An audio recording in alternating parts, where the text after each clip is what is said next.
All right, this is really a continuation of the last lesson. We're going to look at mass spectrometers. So mass spectrometers are used in labs because they allow us to separate particles based on their mass and or their charge. They use the magnetic field and circular motion to do so.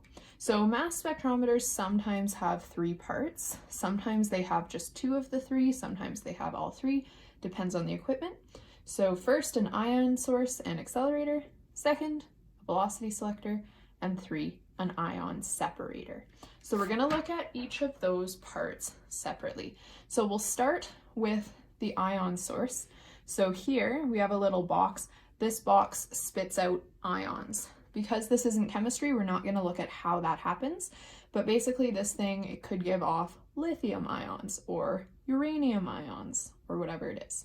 Okay, so ions come out of the ion source, and then they end up in between charged parallel plates.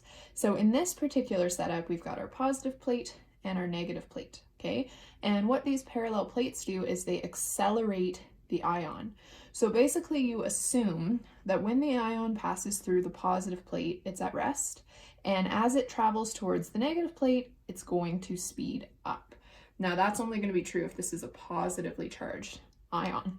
Okay, so this is called the accelerator portion of the mass spectrometer. Now at the end of the last lesson, the video that you guys watched actually did an example involving an ion accelerator. So if you didn't watch that, you're going to want to go back to that last example in the last lesson because I'm not going to go through it again here. The next part of a mass spectrometer is something called a velocity selector. So this whole thing here is a velocity selector. And what it is basically a set of parallel plates. So here, okay, the top plate is positive and the bottom plate is negative. And so because of the parallel plates, we have an electric field inside there. I can draw the electric field lines in because we learned in our last unit that electric fields go from the positive plate to the negative plate. Okay, but now we don't just have an electric field, we also have a magnetic field. So these X's here are showing you that you have a magnetic field, and that magnetic field is into the page. Now, sometimes we call these crossed fields because the electric field points down, the magnetic field points into the page. You can see the two fields are perpendicular to one another. And when you have perpendicular fields like this, you get what's called a velocity selector. And we'll look at what happens with that in just a second. And then the third part of a mass spectrometer is something that has just a magnetic field. So these dots show that you have another magnetic field, but this time it's out of the page. And when your ion, so this dotted line represents the path of the ions that originally came out of the ion source. When your ion goes into the magnetic field, it's going to start to bend in a circular path. And so it will bend, and eventually it will hit this plate right here. This is called an ion detector plate. Basically, when the ion hits the plate, it'll leave a little mark on it so you can see where the ion landed. So as we go forward, just a reminder, isotopes are things that have different masses. So for example, carbon-12 and carbon-13, those are isotopes of carbon. They have different numbers of neutrons, which is why their masses are different. So let's go back to looking at velocity selectors and see how the velocity selector works. So as I mentioned before, within a velocity selector, you have both an electric field and a magnetic field, and those fields are perpendicular to each other. Let's draw a free body diagram for this positive ion that is about to pass in to the velocity selector. So we'll draw a dot that represents the ion. Let's start by drawing in the electric force. So the electric force is easy. Remember, these green things are the electric field lines. The electric force for something that is positive is in the same direction as the electric field. So here, because the electric field is to the bottom of the page, and because this is a positive particle, the electric force is also to the bottom of the page. If this was a negative particle instead, then the electric force would actually be to the top of the page, because for negative things, the electric force is opposite the direction of the field lines. But here it looks like this. So there's our electric force. Now let's draw in the direction of our magnetic force. So remember, the magnetic force and the magnetic field, they're not the same thing. They have two different directions. So here, the magnetic field is into the page. The magnetic force is not into the page. We have to use our hand rule to find the direction of the magnetic force. So because it's a positive particle, we want to use our right hand. And remember, we point our thumb in the direction that the particle is moving. So the particle is moving to the right, so I'll point my thumb to the right. Now I have to point my fingers into the page, something like that. And my palm shows me the direction of the magnetic force. The magnetic force is going to be to the top of the page. So I'll draw that in purple. There we go. Now what happens in a velocity selector is these two forces are going to cancel one another out. So what we can write is that the size of Fm is equal to the size of Fe. And when the forces cancel each other out, the particle, when it moves through the velocity selector, will just move in a nice straight line. So it moves forward, not because there's any force pushing it forward, but just because of its inertia. But it doesn't deflect up and it doesn't deflect down because the upward and downward forces are balanced. So we have Fm equals Fe. Whenever you get a velocity selector, you're always going to start by writing Fm equals Fe. Fm, we learned in our last lesson, is equal to QVB. And we learned in our last unit about this formula here, E, which is electric field strength, equals Fe over Q. So if I isolate for Fe, I would get E times Q. Okay, and I have to remember to write that vector sign above E, because E without the vector means energy, which is not what I'm trying to say here. I'm trying to say electric field. So I have QVB equals EQ. Now Q cancels out on both sides of the equation. So I'm left with V equals E over B. If I want, I can put the vector sign above B, and there we go. So when you have a velocity selector, as long as you know the electric field strength and the magnetic field strength, you can actually calculate the speed of the particle as it passes through. Okay. For particles with a speed other than v, the forces will not be equal. So the forces Fm and Fe are only equal when v is equal to this number. And so if v is something other than what you calculate using the formula, the particle will not travel in a straight line. Okay, if v is too large or too small, the particle will either be deflected up or it will be deflected down, which is not what we want, because when we have a velocity selector, we need that particle to go in a nice straight line, so it actually makes it into this opening here in the third part of the mass spectrometer, right? If the dotted line curved up, the particle would go over here. If the dotted line curved down, the particle would go over here, and it would never make it into this box with the other magnetic field in it.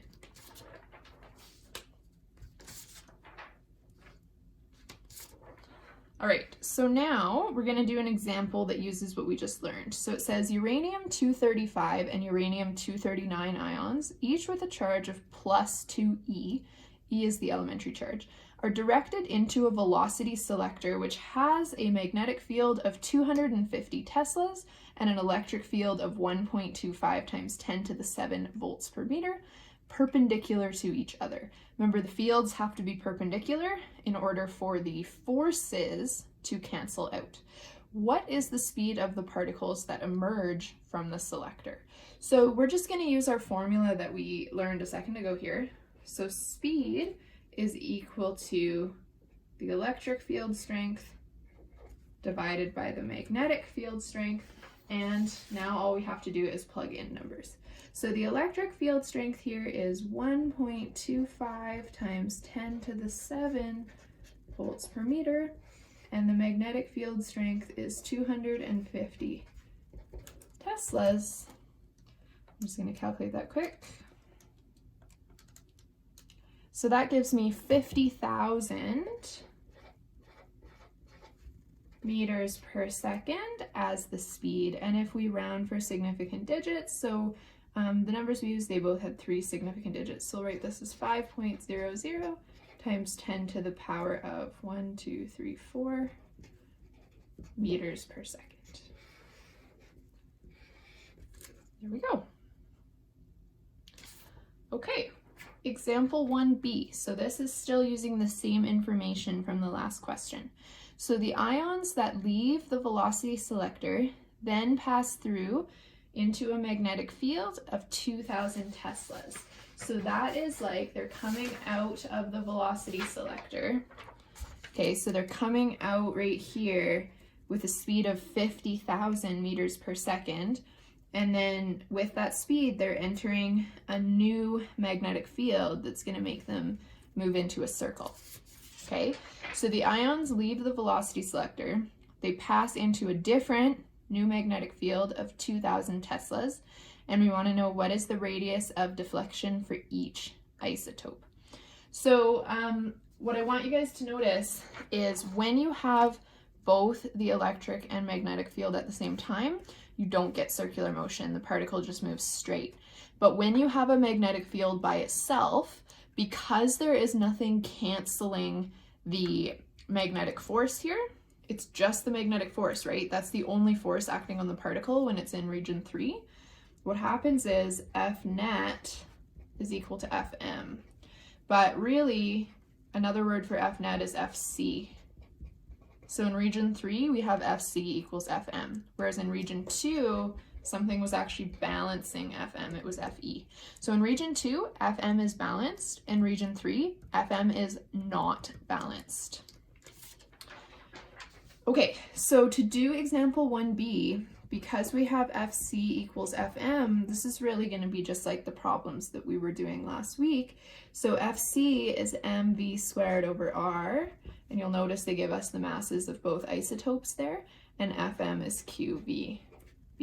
So I'm just looking for radius. So I always like to cancel out v before I do anything else. Just helps make me avoid algebra mistakes.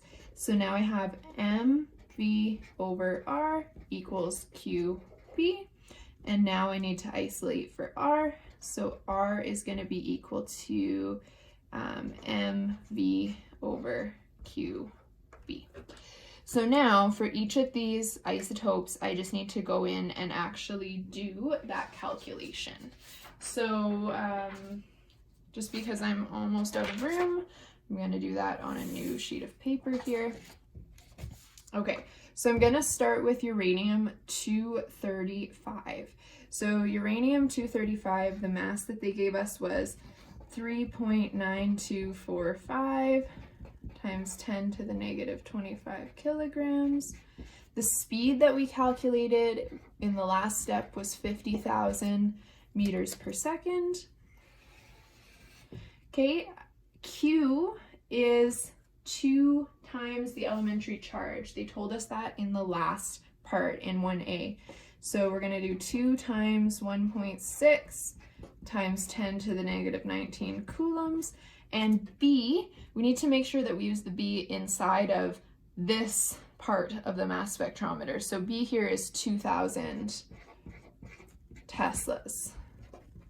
Okay, so R 3.9245 times 10 to the negative 25 times 50,000 over 2 times 1.6 times 10 to the negative 19 times 2,000. And that gives me 3.06 ... times 10 to the negative 5 meters. So that's for the uranium-235. Okay, now we're going to just repeat the process again for the other one. Feel free to fast forward here. So new mass, because the two isotopes have different masses, but same speed. Okay, same charge. And same magnetic field strength. So we're just going to take the same exact expression, but change the mass. So this time it's 3.9913. So this radius is 3.11 ... times 10 to the negative 5 meters, okay? Now, when we are rounding these numbers for significant digits, I know that the values given in the question had 5 significant digits for the masses and 4 for the magnetic field, but because we used the elementary charge in our calculations and the elementary charge only had 3 significant digits, we should really round these to only 3. So this one would be 3.12 times 10 to the negative 5 meters. And the other one, 3.07 times 10 to the negative 5 meters. So what I want you to notice here is the different masses have slightly different radii. So if I bring back this picture for a second, when the two go in, okay, let's say this dotted line represents the radius of one of the particles, and then the other particle, I'm going to draw it in orange. The orange particle comes in the same spot, but then its radius is slightly different.